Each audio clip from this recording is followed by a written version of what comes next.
நண்பர்கள் அனைவருக்கும் வணக்கம். இன்னைக்கு நம்ம அந்த வீடியோல குடும்ப அட்டை வைத்திருப்பவர்களுக்கு மிக முக்கிய புதிய தகவல் ஒன்று வெளியாகி இருக்கு. ஸோ அதை பத்தி தான் இப்போ நம்ம பார்க்க போறோம். அதுக்கு முன்னாடி நம்ம சேனலை இதுவரைக்கும் நீங்க சப்ஸ்கிரைப் பண்ணலைன்னா உடனே சப்ஸ்கிரைப் பண்ணிருங்க.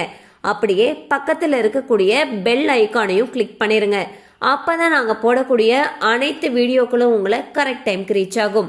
இப்போ வாங்க வீடியோக்குள்ள போலாம். ஸோ ரேஷன் கார்டுகள் மூலமாக ஏழை எளிய மக்களுக்கு அரிசி, பருப்பு, எண்ணெய் போன்ற அத்தியாவசியமான பொருட்களை மலிவு விலையில அரசு வழங்கிட்டு வராங்க. மேலும் அரசுடைய பல்வேறு நலத்திட்ட உதவிகளை பெறத்துக்கும் ரேஷன் கார்டு அப்படிங்கிறது ஒரு முக்கியமான ஆவணமாக இருக்கு. இந்நிலையில் பொதுமக்களுடைய உணவு பாதுகாப்பை உறுதி செய்யும் நோக்கில் மத்திய அரசு ஒரு சூப்பரான புதிய முடிவை எடுத்திருக்காங்க. ஸோ அது என்ன அப்படின்னு சொல்லி பார்த்தீங்கன்னா, குறிப்பாக அதிகரித்து வரக்கூடிய கையிருப்பை கருத்தில் கொண்டு ரேஷன் அட்டைதாரர்களுக்கு தானியங்களை முன்கூட்டியே வழங்கக்கூடிய நடவடிக்கை வேகம் எடுத்திருக்கு.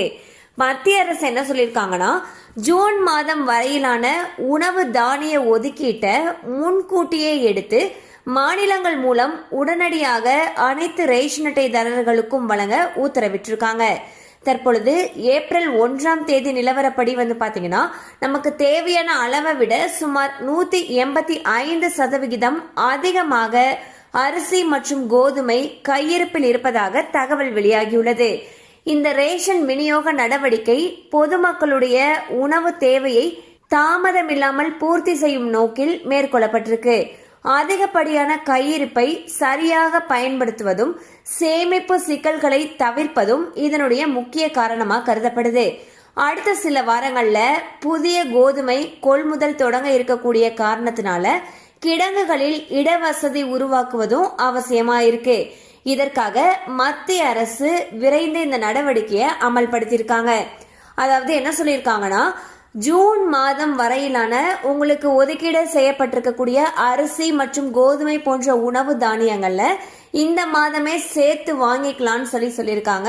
ஏன்னா பாத்தீங்கன்னா, புதிய கோதுமையை கொள்முதல் தொடங்கறதுக்கு இருக்காங்க. ஸோ அதெல்லாம் வைக்கிறதுக்கு நம்மளுக்கு போதிய இடம் வேணும் இல்லையா? அதன் காரணத்தினால ஆல்ரெடி கிடங்குல இருக்கக்கூடியதை முன்கூட்டியே வழங்குறதுக்கு மாநில அரசுகளுக்கு மத்திய அரசு உத்தரவிட்டிருக்காங்க. ஸோ நீங்க அரிசி மற்றும் கோதுமை போன்ற உணவு தானியங்களை ஜூன் மாதம் வரைக்கும் எவ்வளவு உங்களுக்கு கிடைக்குமோ அதை முன்கூட்டியே வாங்கிக்கலாம்னு சொல்லியும் சொல்லப்படுது. மேலும் இது சம்பந்தமான தகவல் உங்களுக்கு தேவைப்படுச்சுன்னா உங்களுக்கு ஒதுக்கப்பட்ட ரேஷன் கடையை அணுகலாம். கண்டிப்பா அந்த அப்டேட் உங்களுக்கு பயனுள்ளதா இருந்திருக்கும் நம்புறோம். மேலும் இது போல அப்டேட்ஸ் உங்களை உடனே ரீச் ஆகணும்னு நினைச்சீங்கன்னா நம்ம சேனலோட தொடர்ந்து இணைந்திருங்கள். தேங்க்யூ ஃபார் வாட்சிங்.